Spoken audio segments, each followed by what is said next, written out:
എല്ലാവർക്കും നമസ്കാരം.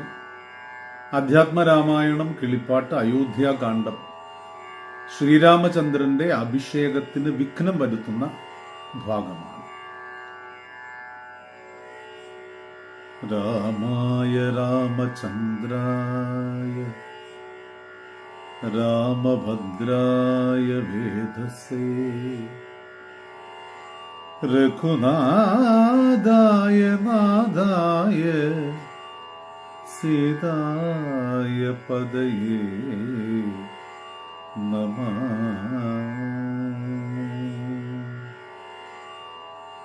സത്യസന്ധൻ നൃപവീരൻ ദശരഥൻ പുത്രാഭിഷേകം കഴിച്ചിടുമെന്നുടെ കേകയപുത്രീ വശഗതനാകയാൽ ആകുലമുള്ളിൽ വളരുന്നിതേറ്റവും. ദുർഗേ ഭഗവതി ദുഷ്കൃതനാശിനി ദുർഗതീ നീക്കി തുണച്ചിടുകമ്പികേ. കാമുകനല്ലോ നൃപതി ദശരഥൻ കാമിനി കൈകേയി ചിത്തമന്ത് ഈശ്വര നല്ലവണ്ണം വരുത്തേണമെന്നിങ്ങനെ ചൊല്ലി വിഷാദിച്ചിരിക്കുന്നതു നേരം വാനവരെല്ലാരുമൊത്തു നിരൂപിച്ചു വാണി ഭഗവതി തന്നോട് അപേക്ഷിച്ചു. ലോകമാതാവേ സരസ്വതി ഭാരതി വേഗാലയോധ്യക്കെഴുന്നള്ളുക വേണം. രാമാഭിഷേക വിഘ്നം വരുത്തിയിടുവാനാമവരാരും മറ്റില്ല നിരൂപിച്ചാൽ. ചെന്നുടൻ മന്ധര തന്നുടെ നാവിന്മേൽ തന്നെ വസിച്ച് അവളെ കൊണ്ടു ചൊല്ലിച്ചു പിന്നെ വിരവോടു. അവളെ കൊണ്ടു ചൊല്ലിച്ചു പിന്നെ വിരവോടു കൈകേയിയെ കൊണ്ടു തന്നെ പറയിച്ചു കൊണ്ടു മുടക്കണം പിന്നെ ഇങ്ങോട്ടെഴുന്നള്ളാൻ മടിക്കരുതെന്ന് അമരന്മാർ പറഞ്ഞോരനന്തരം വാണിയും മന്ധരതൻ വദനാന്തരേ വാണിയിടിനാൾ ചെന്നു ദേവകാര്യാർത്ഥമായി. വാണിയിടിനാൾ ചെന്നു ദേവകാര്യാർത്ഥമായി.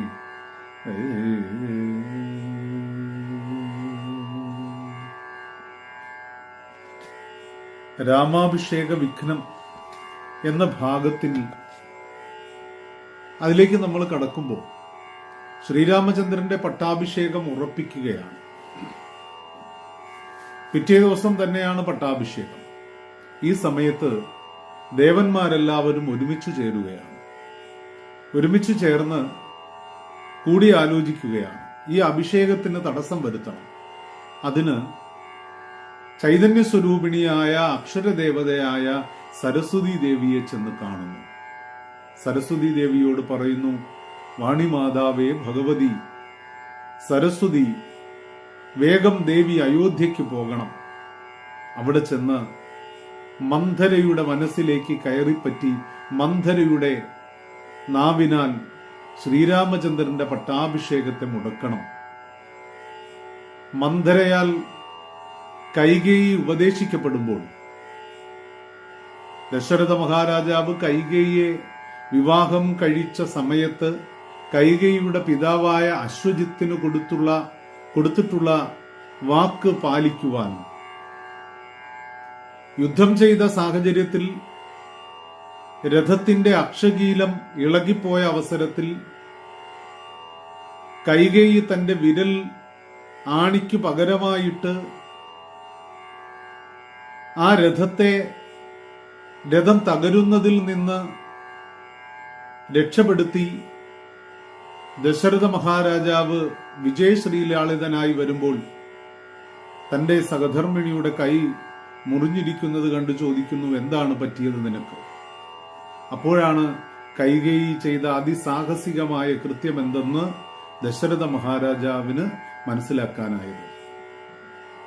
അപ്പോ ദശരഥ മഹാരാജാവ് കൈകേയിയോട് ചോദിക്കുകയാണ്, നിനക്ക് ഈ യുദ്ധം എന്നെ വിജയിപ്പിച്ചതിന് പകരമായി നിനക്ക് എന്താണ് വേണ്ടത്?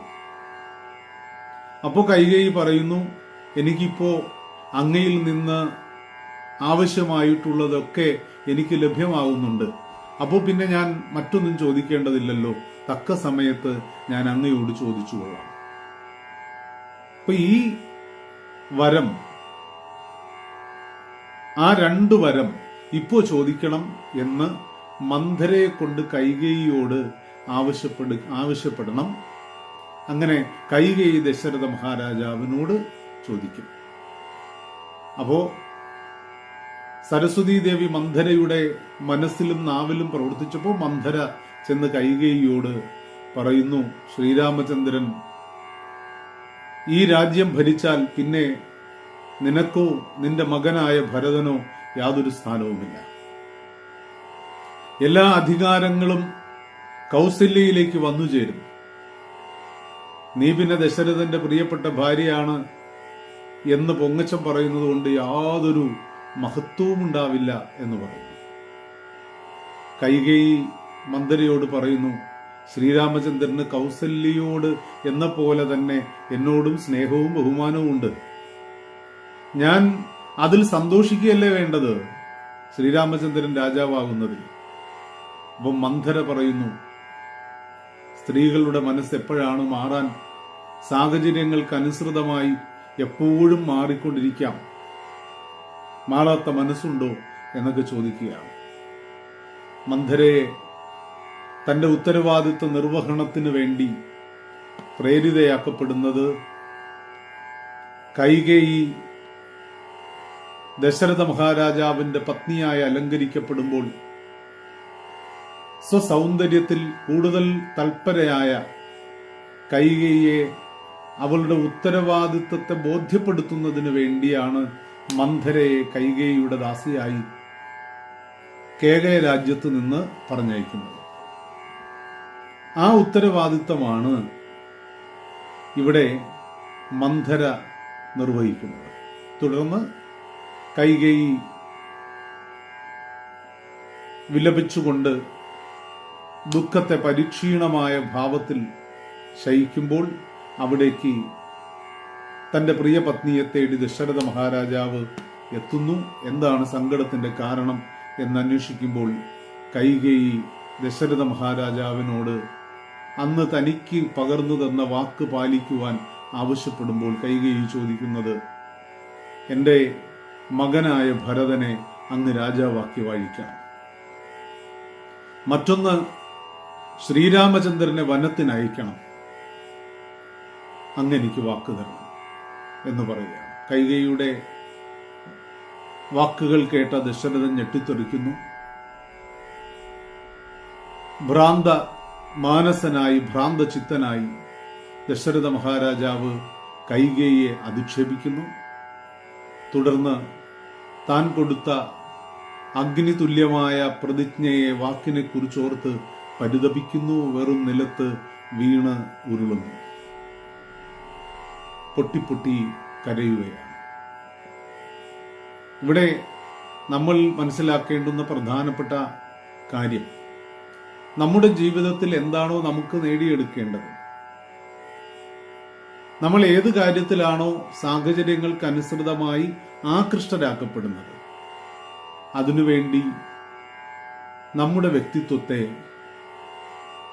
നമ്മളെ തന്നെ, നമുക്ക് ഭീഷണിയാകുന്ന അവസ്ഥയെ ഒരു കാരണവശാലും നമ്മൾ പണയം വയ്ക്കാൻ പാടില്ല എന്നൊരു വലിയ സന്ദേശം ഇവിടെ നൽകുകയാണ്. വളരെ മഹത്തമമായ ഈ ഭാഗം ശ്രദ്ധിക്കുന്ന ഓരോരുത്തർക്കും എല്ലാ നന്മകളും ഉണ്ടാവട്ടെ എന്ന് ആത്മാർത്ഥമായി പ്രാർത്ഥിക്കുന്നു. നന്ദി, നമസ്കാരം.